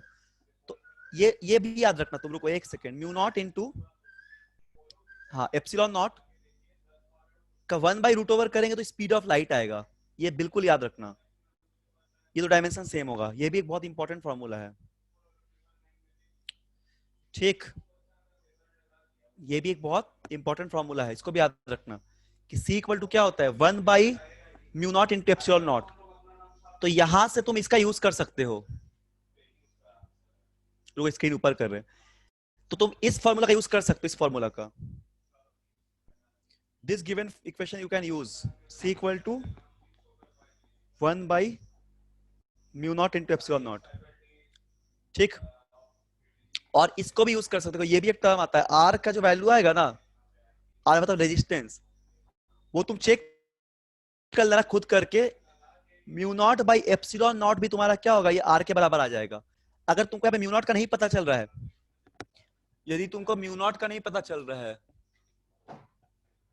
यदि तुमको यहाँ पे μ0 का वैल्यू नहीं पता चल रहा है डायमेंशन, तो यहाँ पे निकाल सकते हो। कैसे निकालोगे, C² करना, C² करोगे तो क्या आ जाएगा, ये 1/μ0 इंटू एप्सिलॉन नॉट आ जाएगा। ठीक है, तो यहां से तुम C का डायमेंशन पुट कर देना, एप्सिलॉन कर देना, जो आएगा वही μ0 देगा, सॉल्व करने से μ0 का मिल जाएगा। और जब तुम μ0/ε0 करोगे तो R आएगा, देखना वो रेजिस्टेंस का बचेगा डायमेंशन। तो इस तरह सब कुछ रिलेट हो रहा है डायमेंशन के टर्म में। तो फॉर्मूला इक्वेटर यानी कि डायमेंशन वाइज बिल्कुल सही होगा ही होगा, तभी ये वैलिड है। क्या सभी को समझ में आ रहा है, बोलो बोलो, क्या सभी को समझ में आ रहा है? आ रहा है ना? क्या बोले, एक फॉर्मूला यहाँ पे लिखे हम लोग, C इक्वल टू 1/ε0 तो सर यहाँ आपका पे आवाज कम हो गया। हाँ, आपका आवाज कम हो गया था, अब ठीक है। आवाज कम हो गया था, अच्छा फिर बोल दे रहे हैं, वो थोड़ा नॉइस आ रहा था शायद। एक सेकेंड, देखो यहाँ पे ना, ये क्वेश्चन में तुमको पूछा गया कि in terms of potential difference V electric current I, permittivity epsilon not, permittivity मतलब एप्सिलॉन नॉट, और परमिएबिलिटी मतलब म्यू, और speed of light C, dimension क्या होगा, इसमें से कौन सा डायमेंशन सही है, मतलब LHS इक्वल टू RHS में कौन कौन से इक्वेशन वैलिड है पूछा गया है।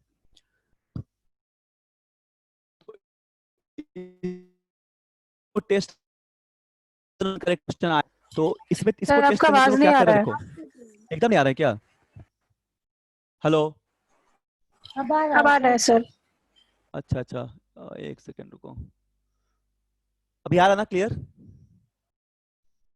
यस आवाज सर। आवाज आ रहा ना क्लियर? Yes sir. ठीक है, तो इस सवाल में से दिया गया है कि पोटेंशियल डिफरेंस, करंट, परमिटिविटी और परमेबिलिटी के टर्म में सब कुछ है। ठीक है, तो आप ये बताइए कि इनमें से कौन सा इक्वेशन वैलिड है। तो इसमें मोर देन वन करके सवाल है सवाल है ये। तो एप्सिलॉन नॉट क्या होता है, परमिटिविटी होता है, पहले ही बताए हम लोग, और म्यू नॉट का मतलब परमिएबिलिटी होता है। ये क्लास 12 में मैग्नेटिज्म टर्म में सुनोगे। तो अभी तुम इस फॉर्मूला को याद रखना, C equal to √μ0 into epsilon naught, इसको बोलते हैं C स्पीड ऑफ लाइट है। यहाँ पे ये स्पीड ऑफ लाइट है, सबको पता होगा, स्पीड ऑफ लाइट यानी कि वेलोसिटी का डायमेंशन है। ठीक है, और एप्सिलॉन नॉट का पता है तो म्यू नॉट का भी निकाल सकते हैं हम लोग यहाँ से। और यदि हम लोग μ0/ε0 करेंगे तो R आएगा, रेजिस्टेंस आएगा, ये भी याद रखना, हर क्वेश्चन में यूज हो सकता है, चेक करके देख लेना, अगर तुमको चेक भी करना है तुम चेक करके देख सकते हो। तो ये दो चीज हम लोग याद रख रहे हैं, कौन कौन सा, एक बार फिर से लिख रहे हैं। एक हम लोग ये चीज को बता पाएंगे, हम लोग रेड से यहाँ पे लिख दे रहे हैं अच्छे से। तो दो चीज हम लोग यहाँ पे देखेंगे, एक तो हम लोग ये देख लिए कि C जो होगा वो हमेशा याद रखना 1/μ0 इंटू एप्सिलॉन नॉट होगा, और दूसरा जो R है ना वो आ रहा है μ0/ε0।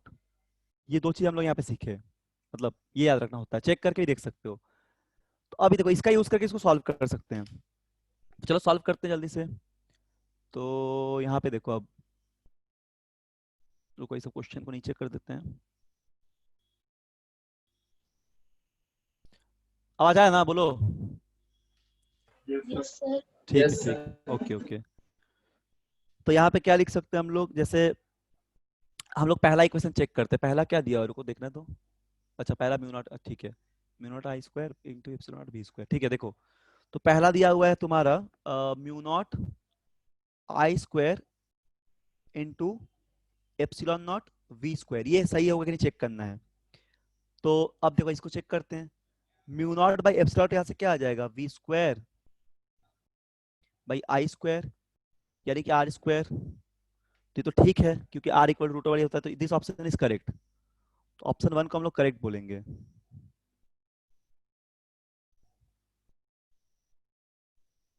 ठीक, तो ऑप्शन 1 इज करेक्ट। ये ऑप्शन आपका सही होगा यहाँ पे। सर और आगे चेक करना। हाँ बोलो, एक बार और रिपीट कर दीजिएगा ये वाला। स्टार्टिंग से। नहीं नहीं, ये फर्स्ट नंबर कैसे करेक्ट हुआ एक बार और। अच्छा देखो, हम लोग यहाँ एक एक चीज, ये वाला फॉर्मूला जानते हैं, मान लो। हाँ, इसको तुम याद कर लो, आज आज के बाद हमेशा याद रखना। हमेशा प्रोडक्ट ऑफ, हाँ, root over epsilon naught into mu naught जो होगा वो C देगा, स्पीड ऑफ लाइट देगा। यहीं से शुरू होता है तुम्हारा लाइट का कॉन्सेप्ट, जो तुम 12th लाइट पढ़ते हो। Basically light is electromagnetic wave. तो इसलिए यहाँ पे इलेक्ट्रिक फील्ड का भी देखो, इलेक्ट्रिक फील्ड की वजह से म्यू नॉट आ रहा है, और magnetic field, sorry, electric field की वजह से एप्सिलॉन नॉट आ रहा है, और मैग्नेटिक फील्ड की वजह से म्यू नॉट आ रहा है।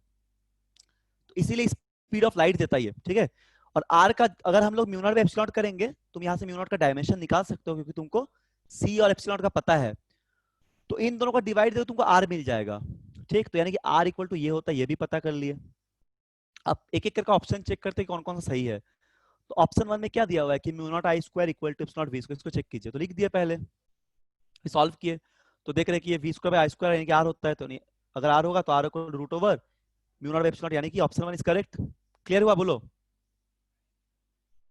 Yes, sir. चलो ऑप्शन Yes. 2 देखो। ओके ओके, अब ऑप्शन 2 चेक करो। ऑप्शन 2 में क्या दिया देखो, बोला है कि म्यू नॉट, ये पूछा है कि ये सही होगा कि नहीं, mu naught into I equal होगा कि नहीं म्यू नॉट इंटू वी के। इसको चेक करने बोला है, तो बोलो इक्वल होगा कि नहीं, बोलो। नहीं, नो नहीं होगा ना, नहीं, नहीं। नहीं होगा, ऑब्वियसली नहीं होगा, क्योंकि दोनों तरफ म्यू नॉट है क्या।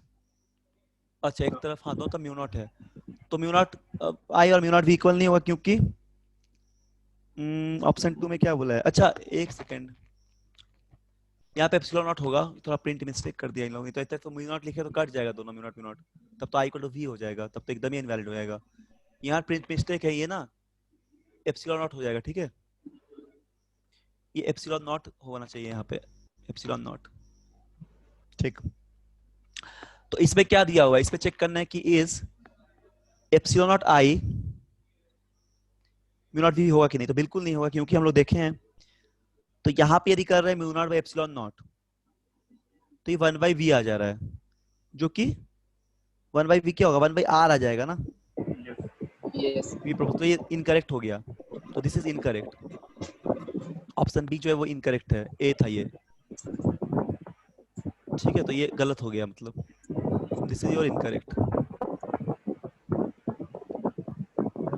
तो कोई भी तुम ऑब्जेक्टिव क्वेश्चन उठाओ, पैकेज में बहुत सारा है, हम होमवर्क दे देंगे, अभी इसको बनाओ आज पूरा बैठकर। वेक्टर में जो बनता है बनाओ, और भी अच्छा अच्छा क्वेश्चन सॉल्व करेंगे। तो उस समय जो डाउट पोर्शन है उसी तरह का क्वेश्चन करेंगे। जैसे तुम्हारे टेस्ट में थोड़ा बढ़िया पेपर था, तो उस तरह सवाल करना है। फिर क्या है, फिर तीसरा ऑप्शन चेक कर लो, ये होगा कि नहीं, आई इक्वल टू ये होगा कि नहीं, चेक करो। बताओ तो, तुम ही लोग बताओ, sir, wrong है। रॉन्ग है कि सही है, बताओ, ध्यान से बोलना। सी मतलब कैपेसिटेंस है, ठीक। सही है। नहीं sorry, C speed of light ही है, सी कैपेसिटेंस है शायद। सी क्या बोला है, स्पीड ऑफ लाइट ही बोला। हाँ, तो स्पीड ऑफ लाइट वेलोसिटी था ऑफ पहले। लाइट। आवाज नहीं आ रहा है सर। आवाज नहीं आ रहा है? अब आ रहा है। तुम्हारा नेटवर्क का प्रॉब्लम हो सकता है या मेरा भी हो सकता है। देखो यहाँ पे सी स्पीड ऑफ लाइट ही दिया है, तो ये बताओ सही है कि गलत है, बताओ जल्दी। सर सही है। हाँ वेरी गुड, सही होगा ये भी। सही है। सही है, सही है, वेरी गुड। तो epsilon naught C into V, check करो करंट आ रहा है कि नहीं। तो देखो यहां से तुम अगर लिखोगे इसको 1/एप्सिलॉन इनटू सी ऐसे, ठीक है। ये तुम्हारा यहाँ पे क्या बचा, v बचा, और इधर तुम्हारा क्या बचा, i बचा। ऐसे लिख सकते हैं ना, ये i था, ठीक। तो ये वाला टर्म तुम्हारा r आ जाएगा, r। अब तुम इसको देखो, ये भी r आ जा रहा है, और तुम चेक करोगे तो ये वाला टर्म भी r ही मिल रहा है, ठीक। तो इसको यही तो, इसको आगे सॉल्व कर लो इसको। और क्या लिख पाओगे तुम, 1/एप्सिलॉन नॉट, और सी को तुम लिख दो। रुक जा, इसको आगे सॉल्व करते हैं। सर आपका आवाज कम आ। बहुत कम आ रहा है क्या? सर आप ठीक। ठीक है। अच्छा, नेटवर्क का ही लगता है प्रॉब्लम होगा, या माइक का प्रॉब्लम हो सकता है। माइक तो ठीक है, नेटवर्क का ही प्रॉब्लम हो सकता है। देखो इसको ऐसे लिख दिया, ठीक है, इसी को इसको ऐसे ब्रेक किया, देख लो अच्छे से। मान लो नहीं भी समझ में आएगा बच्चे, देखो स्टार्टिंग से बता दे रहे हैं, आवाज नहीं आ रहा होगा। रुको स्टार्टिंग से बता दे रहे, ठीक से सब लोग देखो।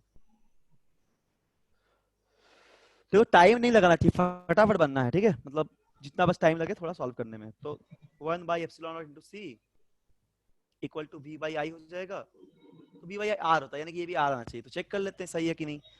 तो देखो इस c को क्या लिखते हैं, c को लिख सकते हो, क्या पता है, mu naught by epsilon not लिख दो। अब यहाँ पे देखो ये वाला टर्म क्या हो जाएगा तुम्हारा, इसको यहाँ लिख दे रहे हैं। तो हम पहले ही बताएं कि mu naught by epsilon not क्या होता है, आर होता है। अब देखो यहाँ पे इस रूट का ये वाला, मतलब यहाँ पे काटेंगे तो एक रूट बच जाएगा, रूट एप्सिलॉन नॉट। अब देखो ठीक भी है, तो ये क्या बचेगा, म्यू नॉट ऊपर चला जाएगा, तो क्या बचेगा, mu naught epsilon naught R, यानी कि ये चीज लिख सकते हैं।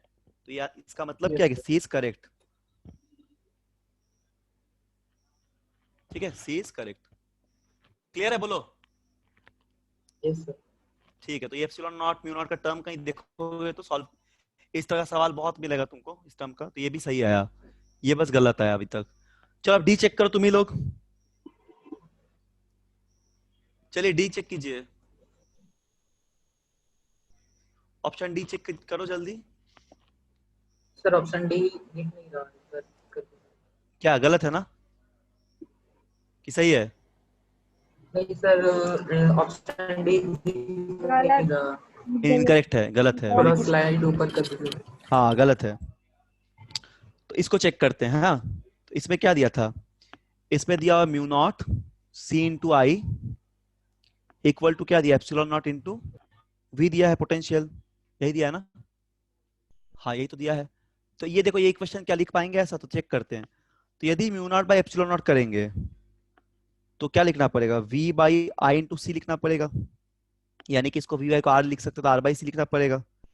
अब r बाई सी मतलब क्या, r बाई सी मतलब r का mu naught by epsilon not, और c का कितना, 1/1 रूट ओवर। c के लिए लिख पूरा पुट कर दे रहे वैल्यू। क्लियर है सभी को, बोलो। c के लिए पूरा को रख दिए, तो इसको सॉल्व करने से क्या बच जाए, म्यू नॉट बच जा रहा है ना, तो यानी कि डी तो इनकरेक्ट हो गया। आना चाहिए था क्या एप्सिलॉन नॉट वी, तो ये इनकरेक्ट हो गया, ठीक है, इक्वल नहीं दिखा रहा है। सो इस तरह तुम्हें सॉल्व करना है सवाल सबको, ठीक है, इस तरह सॉल्व करना है सारे सवाल को। तो जो भी डायमेंशन मिलते हैं, स्टोक्स लॉ का, स्टोक्स थ्योरम का, बहुत सारा क्वेश्चन मिलेगा। हम होमवर्क नंबर भी बता देंगे आज, पेज नंबर बता देंगे, उसको जाके तुरंत बनाना है घर में, रूम में बनाना है बैठ के, ठीक है। तो इसके बाद ये वाला देखो सवाल, चलो ये तो हो गया था, तो बना ही लेंगे। ये देखो मैट्रिक्स मैच, ये भी एडवांस में मैट्रिक्स मैच का पैटर्न में एक बार इसका ये डायमेंशन का पूछा है, 2013 में पूछा था एक बार, और रिसेंट इंटीजर टाइप में पूछा है, उसको हम बताएंगे क्या क्या था। तो चलो पहला क्वेश्चन बना रहे हैं, पहले हम ये वाला बता देते हैं, ये सब लोग बना लेगा इसीलिए।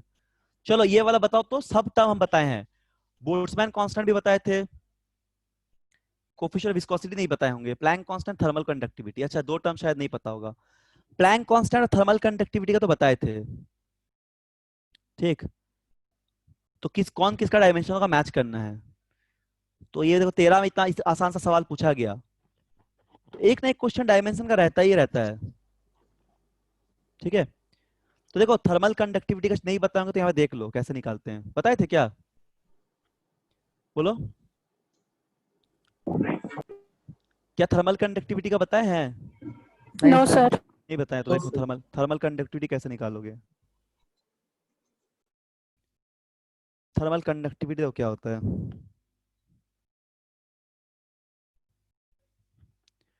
थर्मल कंडक्टिविटी को लिखते हैं हम लोग ऐसे लिखते हैं Q, और इसका जो डायमेंशन बस बता दे रहे हैं या K लिखते हैं, Q नहीं K बोलेंगे इसको, K से एनर्जी नोट करते हैं। और इसका जो डायमेंशन आता है ना वो होता है एनर्जी इनटू, ऐसे ही याद रखना इसका डायमेंशन, एनर्जी इनटू थिकनेस, क्योंकि इसका फॉर्मूला ये होता है, इसका डायमेंशन का फॉर्मूला ये आएगा एनर्जी इनटू थिकनेस। बस अभी के लिए याद रखना, बाद में डिटेल्स में पढ़ोगे चैप्टर्स में। ये डायमेंशन आएगा एनर्जी इनटू थिकनेस का divide by area into time into temperature difference.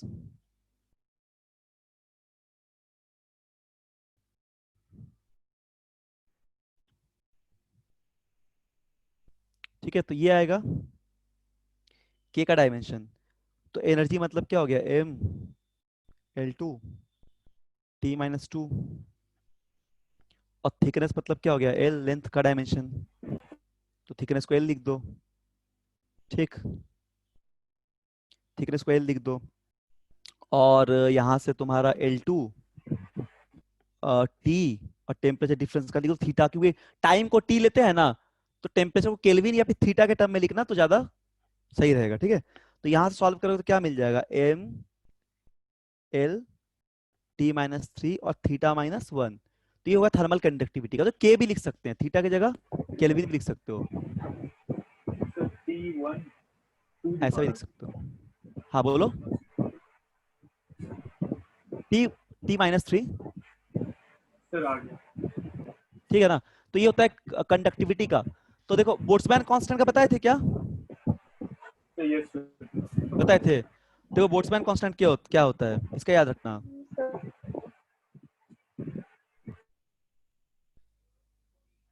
Boltzmann constant, तो ये इसको लिखते हैं हीट एनर्जी, ये भी केमिस्ट्री में पढ़ोगे, फिजिक्स में भी पढ़ोगे, थर्मोडायनेमिक्स में। तो ये होता है हीट एनर्जी बाय तुम्हारा टेम्परेचर, तो इस टर्म को बोलते हैं बोल्ट्जमैन कांस्टेंट। तो हीट एनर्जी का तुम जानते हो जूल, और टेम्परेचर का कितना, थीटा, तो इसका क्या हो जाएगा, M L2 T minus 2 theta minus 1। ये होता है बोल्ट्जमैन कांस्टेंट का, ये सब याद रखना जरूर। चलो प्लैंक का तो जानते हो, अब जो बचेगा वो क्या होगा, कोफिशिएंट विस्कोसिटी का, ईटा बोलते हैं उसको। चलो बनाओ जल्दी, बताओ कौन किसका होगा ऑप्शन। सर P का सर सी नंबर होगा। तो निकाल ही दिया हम लोग। ये सर, और सर Q का 1 एंड R का हाँ सब तो बन ही गया। और हाँ S yes, का। ठीक ठीक। एक बताओ इसका ही बताए थे कोफिशिएंट विस्कोसिटी का कैसे आता है। देखो इतना सवाल आईआईटी एडवांस में दिया हुआ, इतने इजी क्वेश्चंस तो इस अभी भी दिया था, पिछले साल वाला क्वेश्चन में करा देंगे, या फिर तुम जाकर तुरंत बना सकते हो, कहीं से भी तुमको मिल जाएगा किताब उताब में, या फिर पीडीएफ डाउनलोड कर लेना क्वेश्चन पेपर का। तो तुम देखना कि डायमेंशंस हम लोग का जो टॉपिक है वो उसमें एक दो क्वेश्चन ऐसा मिलेगा जिससे आसानी से स्कोर किया जा सकता है। तो इसीलिए डायमेंशन एरर इन सब में कहीं गड़बड़ मत करना, प्रैक्टिस कर लेना थोड़ा अच्छे से, और एक दो दिन में चैप्टर खत्म हो जाता है। एरर में थोड़ा सा कैलकुलेशन है हम लोग का, ठीक है। तो बस सवाल बनाओ, क्वेश्चन लो बनाओ, क्वेश्चन लो बनाओ। थ्योरी पढ़ने से फिजिक्स क्लियर नहीं होगा, प्रॉब्लम बनाना पड़ेगा। फिजिक्स का मतलब है क्वेश्चन, न्यूमेरिकल प्रॉब्लम सॉल्व करना। तो कोफिशिएंट ऑफ विस्कोसिटी को देखो, फोर्स को लिखते हैं हम लोग ईटा, ईटा यहाँ पे कोफिशिएंट ऑफ विस्कोसिटी है, और 6 पाई आरवी। ये सब देख के कंफ्यूजन मत, मतलब कंफ्यूज मत करना या डरना मत, ये सब पढ़ोगे क्लास 11th में, सारा चीज पढ़ोगे, कहाँ से आया कैसे आया, सभी क्लास 11 में पढ़ना है। तो अभी के लिए याद रखो, ईटा जो होता है ना कोफिशिएंट ऑफ विस्कोसिटी, वो होता है F बाई 6 पाई आरवी, ये उस स्टोक्स थ्योरम से आता है। तो फोर्स का होगा MLT माइनस 2, और 6 का तो छोड़ दो, 6 तो कांस्टेंट है, L का पाई भी कांस्टेंट है, तो R का L हो जाएगा, और V का LT माइनस 1। तो विस्कोसिटी का आ जाता है ना, ये भी बहुत इंपॉर्टेंट है, कोफिशिएंट ऑफ विस्कोसिटी का भी निकालने याद रखना, ये सब फॉर्मूला याद रखना, ये भी बहुत इंपॉर्टेंट है, ठीक है, बहुत जगह मिलेगा इसका यूज, इससे फॉर्मूला डिराइव करना ये सब। तो ये हो गया, ठीक। चलो सब तो निकाल लिए, अब बस मैच कर दो। तो क्या हो जाएगा यहाँ पे, पहला से बताओ, बोल्ट्जमैन कांस्टेंट का क्या आ जा रहा था हम लोग का, एक सेकेंड, बोल्ट्जमैन का क्या आ गया था, ml2 Sir, t third -2 theta number. -1, third number ना, हाँ थर्ड। हाँ थर्ड आ गया बोल्ट्जमैन का, थर्ड दिख रहा है ना, हाँ चलो ये थर्ड आ गया, mlt -3 t -2 है लेकिन, सर थर्मल कंडक्टिविटी का थोड़ा है। ओ ये डी होगा बोल्ट्जमैन वाला ना, हाँ हाँ ये डी हो बोल्ट्जमैन जाएगा, माइनस कितना आया था हम लोग का, -2 आया था ना, हाँ तो डी हो जाएगा, ये डी हो जाएगा, ठीक है, दिस इज आवर डी। और क्या था, कोफिशिएंट ऑफ विस्कोसिटी कितना लाए हैं, l -1 t -1 कौन सा, second number. Second number, yes ये वाला। और प्लैंक कांस्टेंट का कौन सा, थर्मल फर्स्ट कंडक्टिविटी, वाला, हाँ फर्स्ट वाला। और ये फर्स्ट, ठीक, चलिए तो समझ गए। तो ये सब टर्म का याद रखना, Planck constant, resistance, viscosity, coefficient of viscosity, potential, और बहुत सारा मिलेगा। अब ये वाला क्वेश्चन देखो, ये वाला देखो, ये बहुत बढ़िया, मतलब अच्छा क्वेश्चन है ये भी, ठीक है। इसमें थोड़ा सा तुमको अजीब उटपटांग सा टर्म दिख सकते हैं, फेराड उराड, तो फेराड का तो बता दिए क्या होता है। चलो क्या तुम ये बना पाओगे बताओ, इसमें ना हम तुमको कुछ कुछ चीज बता दे रहे हैं, ठीक है। ये भी 2007 के एडवांस में एक बार पूछा गया था। तो इसमें क्या है देखो, some physical quantities are given in column 1 and column 1 some SI possible SI unit in which these quantities may be expressed are given in column 2. Match the physical quantities column 1 2 and indicate the answer बोला है बस। तो match करना इसमें भी। तो पहला क्या दिया है देखो, पहला दिया है ना फर्स्ट वन, एक बार ट्राई कर सकते हो, नहीं तो हम बता देंगे। तो एक बार तुम ट्राई करो, हम बस समझा दे रहे हैं कैसे करना है। तो हम यहाँ पे लिख रहे हैं, ठीक, एक सेकेंड रुको, हाँ तो यहाँ पे लिख रहे हैं। तो पहला में क्या दिया, जी एमी और एमएस, मतलब mass of the sun, mass of the earth, और जी। तो ये तो डायमेंशन तुमको पता है, जी का पता है, मास का पता है, और मास का पता है। तो इसका देखो तो इनमें से कौन सा डायमेंशन मैच करेगा, चेक करना। फिर दूसरा ये ऑप्शन ए में था, ऑप्शन बी में क्या दिया हुआ है, बी में दिया है 3 RTY, तो डरना नहीं है, ये देख के यूनिवर्सल गैस कांस्टेंट के बारे में बता दिए थे, बताए थे ना, बोलो।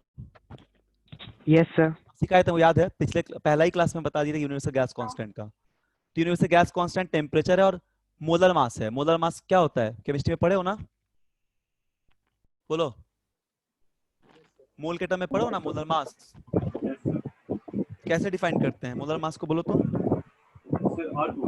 मोलर मास का नंबर ऑफ, मोलर मास को, तो मोलर मास, हाँ weight of one molecule in gram.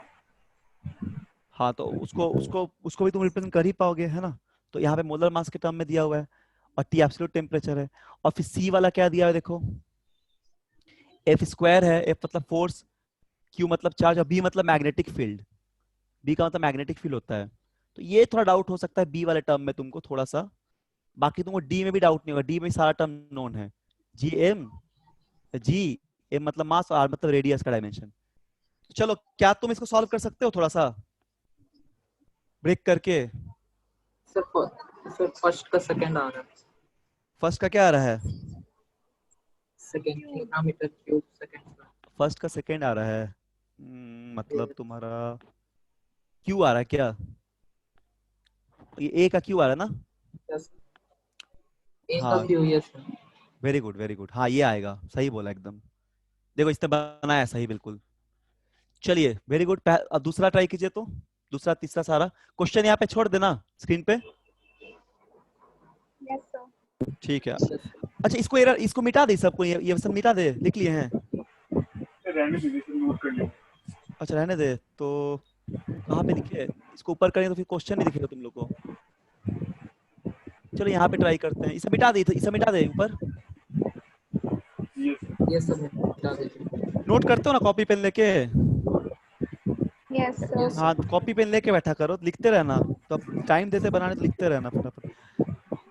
Questions जो कराते रहेंगे ना, क्वेश्चन ज्यादा करवाएंगे, थोड़ा बढ़िया बढ़िया सवाल करवाएंगे, ताकि तुम लोग आईआईटी लेवल का प्रैक्टिस होना शुरू हो जाए। ठीक है, थ्योरी मतलब कंसेप्ट बताएंगे, सवाल कराएंगे, और घर में जाके तुरंत बनाना है 30-40 क्वेश्चन। वैसे ही पढ़ाई फिजिक्स मजा आएगा पढ़ने में। क्वेश्चन जब तक नहीं बनाओगे तो दिमाग नहीं फिर खुलेगा। चलो, पहला का सही है, सर ए थोड़ा का बताया इसने, क्यू थोड़ा ऊपर कीजिए ना। ऊपर कर दे। ओके, ठीक है, अब यस सर। ठीक है, चलिए चलिए पहला का बताएं, बिल्कुल सही बताए हैं। पहला कैसे किए सी थे? का पी, क्या? सी का पी होगा। सी का पी? सी का पी होगा कि नहीं देखना पड़ेगा बना के हमको, रुको हम बनाते हैं। सी का पी मतलब बताओ, यूनिट में बताओ तो क्या आ रहा है?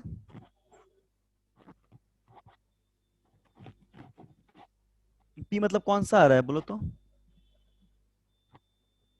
जूल करके कुछ आ रहा है क्या?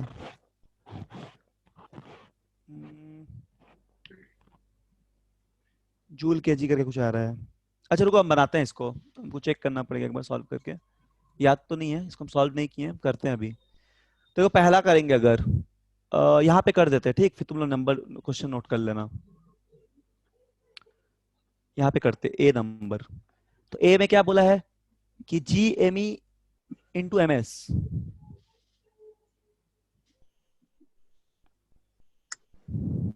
तो इसमें क्या होता है, equal to F R square होता है, हम लोग पूरा फॉर्मूला जानते हैं कि F equal to G M one M two R square. तो बस यहाँ सॉल्व कर लो। तो एफ आर मतलब newton metre square, newton metre square, तो न्यूटन का केजी, ठीक है, मीटर पर सेकेंड स्क्वायर सर इंटू आ मीटर गया। स्क्वायर, वो तो आ गया।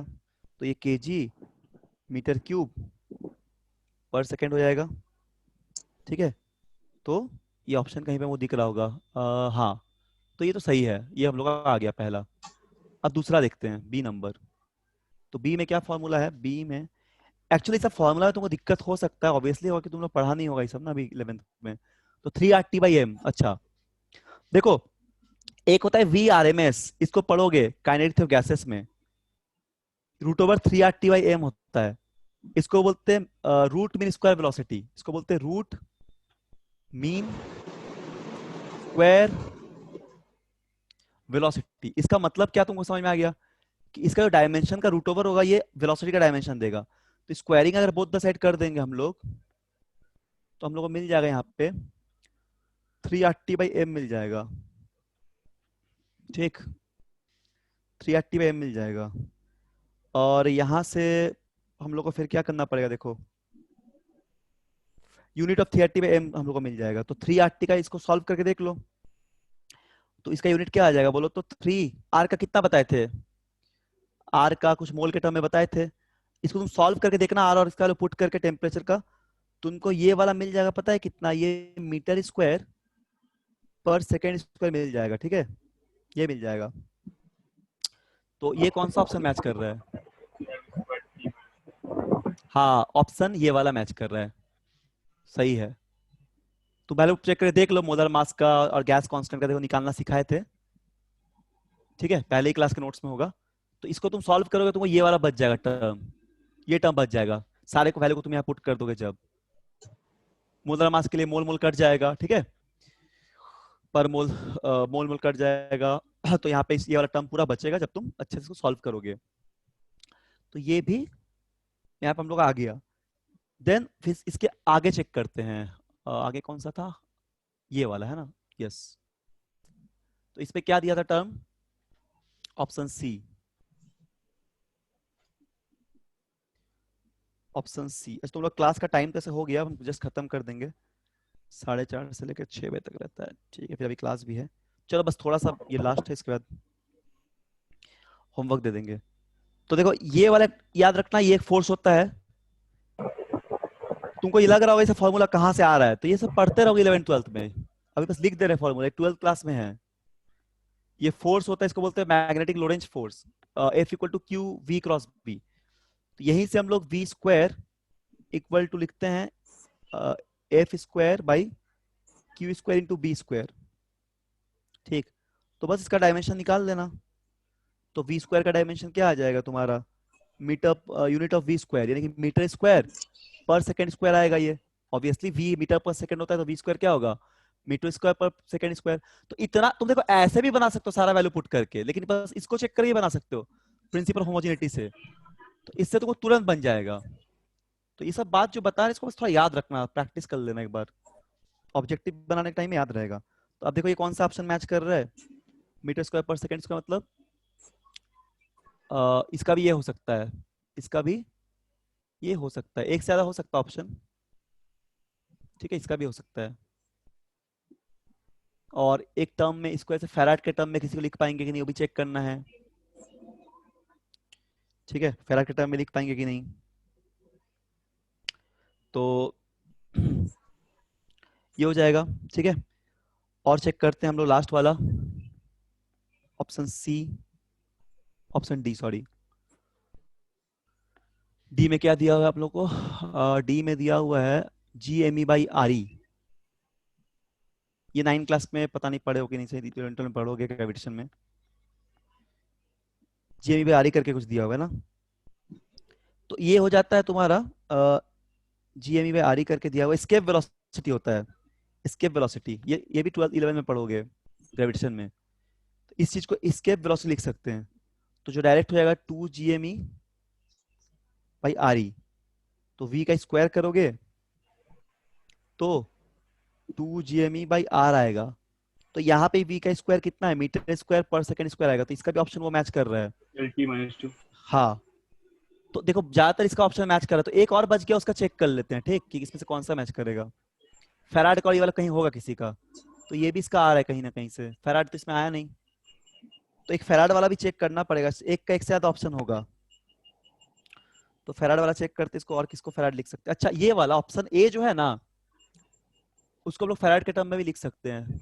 देखो जो ऑप्शन ए हम लोग बनाए थे, एक तो हम लोग को मिल गया था, तो एक देखो मिल गया था, ठीक है।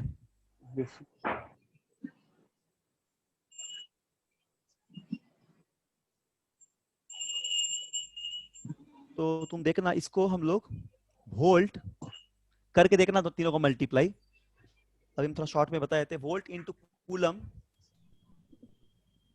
इंटू मीटर करोगे ना, कूलम का मतलब है चार्ज, यस सर। एक बार तुम देखना चेक करके, कूलम, तुमको प्रैक्टिस चाहिए थोड़ा इसको करने के लिए, इंटू अगर तुम मीटर करोगे ना, मीटर, तो देखो वोल्ट का क्या होता है, वर्क डन पर चार्ज, W/Q, फिर Q कट जाएगा, W इंटू मीटर क्या, अच्छा हाँ देखो कितना आसानी से हो गया। देखो वोल्ट को क्या लिखते हैं, W/Q, और कूलम को क्या लिखते हैं, Q, चार्ज, तो Q कट जाएगा, T-2 होगा। यस, तो W इंटू मीटर यानी क्या आ गया, मतलब यहाँ पे जूल आ गया ना, वर्क डन का जूल होता है, जूल इंटू मीटर आ गया ना, यस सर। क्या इसको लिख सकते जूल मीटर, ध्यान देना, joule into metre, yes sir. हाँ वेरी गुड, इसको चेक करते रहना, जूल मीटर हो जाएगा, यानी कि इसको जूल को न्यूटन मीटर भी लिख सकते हैं, इंटू मीटर लिख सकते हैं, न्यूटन मीटर स्क्वायर, ठीक, ऐसे लिख सकते हैं। तो जूल मीटर करके कहीं पे आ रहा है क्या, ये वाला वोल्ट जूल, हाँ ये भी हो जाएगा, देखो कूलम इंटू वोल्ट, तो देखो ये हो गया, तो इसका भी ऑप्शन ये हो सकता है, ठीक, इसका भी ऑप्शन ये हो सकता है, volt into coulomb into metre, this also gives you this kg metre cube into second cube, second square पर सेकेंड स्क्वायर, तो इस तरह चेक करना है। तो ये सब क्वेश्चन तुम्हारा एडवांस में दिया रहता है डायमेंशन से। चलिए तो सॉल्व कर लिया हम लोग, और क्या बता रहे थे, हाँ तो होमवर्क लिखो आज का। अच्छा नेक्स्ट क्लास में हम लोग वेक्टर का एडवांस क्वेश्चन करेंगे, अलग अलग टाइप का थोड़ा, तब तक हम लोग नेक्स्ट बैच पे चलो, आज पहला क्लास के उनको पढ़ा भी देंगे। चलिए होमवर्क दे देते हैं, होमवर्क लिख लो, तो मॉड्यूल से ही बनाना पूरा क्वेश्चन, सब पेज नंबर बता दे रहे हैं, रुको एक सेकंड, मॉड्यूल, टेलीग्राम मॉड्यूल में पेज नंबर बता दे रहे हैं, JEE 22 का असाइनमेंट है ना, इसका एप्लीकेशन खत्म हो गया, अभी है थोड़ा सा, एप्लीकेशन में ऑलमोस्ट हो गया, थोड़ा सा बस हमको कांस्टेंट का बताना निकालना, कुछ कुछ और इसी तरह सवाल और देखना है, चेक करके ऑब्जेक्टिव होमवर्क दे देंगे, और एप्लीकेशन में थोड़ा कुछ कुछ बताएंगे, थोड़ा डिफिकल्ट टाइप का डायमेंशन, जैसे न्यूमेरिकल इंटीजर टाइप क्वेश्चन सब, और उसके बाद फिर हम लोग एरर शुरू करेंगे, तो एक क्लास लगेगा और डायमेंशन में थोड़ा सवाल वाल बनाने में और कुछ न्यूमेरिकल टाइप सवाल देखने में, और फिर शुरू कर देंगे एरर। एरर बहुत इंपॉर्टेंट, एरर में 2-3 क्लास लग जाएगा। उस बीच में हम होमवर्क दे रहे हैं। एक सेकंड रुको, चैनल कहाँ गया? तुम लोग असाइनमेंट किस में रहता है? जेई 2022, क्या नाम है चैनल का? असाइनमेंट ही होगा सर। असाइनमेंट नाम है, हाँ असाइनमेंट, ठीक है। तो उसमें मॉड्यूल्स हम दे देते हैं। डायमेंशन तो पूरा बनाओगे पहले, उसके बाद अगर और भी कुछ बनाने का मन करेगा तो बना लेना। तो तुम लोगों ने एससीवी ले लिया ना, किताब डाउनलोड किए हो ना? Yes sir. उसको भी बनाओ ना पूरा, स्टार्टिंग से उसको बनाओ पूरा, एक एक क्वेश्चन यस सर। बनेगा सर। डायमेंशन का बनाओ। कौन सा बुक सर? चैप्टर आगे पीछे सर। हाँ तो कोई बात नहीं, तो मैथमेटिकल उसमें देखना, फिजिक्स और मैथमेटिक्स का चैप्टर एक हो, उसमें तुमको वेक्टर मिल जाएगा, ये मिल जाएगा, ये एससीवी भी बना लेना, ठीक है? ठीक है डाउट सर। सब पूछना। इसका दे दे रहे हैं हम मॉड्यूल, लेकिन पहले बनाना है, फिर कोई चीज और। पहले मॉड्यूल खत्म करना है, फिर बाकी किताब। कि मॉड्यूल पूरा बनाना है A to Z। रुको, यहाँ से एरर छोड़ के बाकी सब बना देना। एरर का क्वेश्चन बहुत है, ठीक है? आज ऑब्जेक्टिव ट्राई करो। तो देखो एक्सरसाइज 2 हम पूरा होमवर्क दे रहे हैं, क्योंकि एक्सरसाइज 1 सब्जेक्टिव है, तो एरर के बाद करना, वो भी करना है, लेकिन एक्सरसाइज 2 आज दे रहे हैं। देखो कौन सा पेज नंबर है तुम्हारा 50। आज बनाओगे बैठ के, सारा बन जाएगा तुमको। पेज नंबर 50 का बस एरर छोड़ते रहना, एरर कहीं दिखेगा तो। जैसे कहीं कहीं आएगा तुम्हारा रियल गैस इक्वेशन, तो इस समय डाउट हो सकता है, पूछना जरूर। ये तुम ट्राई करना, यहाँ बहुत सवाल दिया हुआ है, 68 क्वेश्चन तक है। चलो आज ज्यादा तो नहीं, ठीक है? हम आज तुम पेज नंबर 50 का सारा क्वेश्चन 51 पूरा कर लेना एरर छोड़ के, 52 पूरा कर लेना, ठीक है? 52 और 53 कर लेना, 48 क्वेश्चन हो गया। ज्यादा टाइम नहीं लगेगा, मुश्किल से लगेगा 2 घंटा। अगर सबको तुमको पता होगा, फास्ट फास्ट फास्ट बन जाएगा तुरंत। 53 हो गया पेज, और 54 बना देना। 54 तो 54 पेज तक, ठीक है? चलो 54 तक दे रहे हैं, तो टोटल 58 क्वेश्चंस है, छोटा छोटा। इसको सॉल्व कर लेना। इसके अलावा अगर किसी के पास टाइम और बचता है तो और भी आगे सॉल्व कर सकते हैं, बट ये तो कंपलसरी है, ठीक है? तो चलो यहाँ तक होमवर्क कर लेना, तो क्लास हम लोग क्लोज करते हैं, ठीक है? बोलो, हो जाएगा ना? Yes sir. यस। ठीक है, चलो ओके, यस सर। ठीक है, ओके।